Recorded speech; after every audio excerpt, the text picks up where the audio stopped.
मी अंजली दमान यांना विनंती करते की आपल्याला जे कोणी धमक्या देत आहेत त्यांची तुम्ही तक्रार करा आणि त्यांच्यावर कारवाई करा. त्या कारवाई करण्यासाठी मी महिला आयोगाला आणि अधिकाऱ्यांना सांगेन.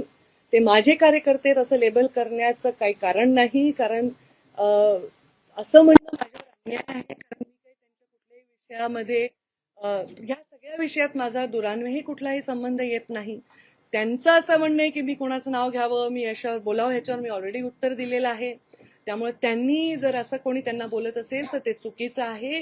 फक्त त्यांनी माझं नाव घेताना, कारण माझी त्यांच्याविषयी खूप आदर आहे मला, त्या एक सामाजिक कार्यकर्ते आहेत, निस्वार्थ भावनेने काम करतात, तर त्यांनी पण एक मंत्री, महिला मंत्री जी 5 वर्ष राज्याच्या बाहेर काम करत होती, 100% संघटनेत समर्पित काम करत होती, कुठल्याही मंत्रालया किंवा कुठल्याही सरकारी विषयात इन्व्हॉल्व नव्हती, त्यांचं नाव घेत असताना किंवा कोणत्याही अधिकाऱ्यांच्या विषयी, कोणत्याही कम्युनिटी विषयी बोलताना त्यांनी सुद्धा जेवढी माहिती आली त्याच्या आधारावर न बोलता त्याच्यावर थोडा विचार करावा, आमच्याशी पण अप्रोच करून बघावं की आमचं काय म्हणणं आहे.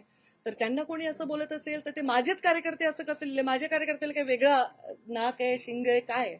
माझे कार्यकर्ते कसं म्हणता येईल ते? म्हणजे माझे कार्यकर्ते असतील तरी पण त्यांच्यावर शिक्षा करा. आता माझे 5.5-6 लाख फॉलोअर आहेत समजा इंस्टाग्रामवर. मी काय प्रत्येकाला परिचित नाही ना, तर माझ्यासाठी कोणी काही बोलत असेल तर ते माझं मत असू शकत नाही ना. त्यामुळे असं त्यांना वाटलं असेल तर त्यांनी त्याच्यावर कारवाई करावी, तो त्यांचा अधिकार आहे आणि त्या बाबतीत मी त्यांच्या पाठीशी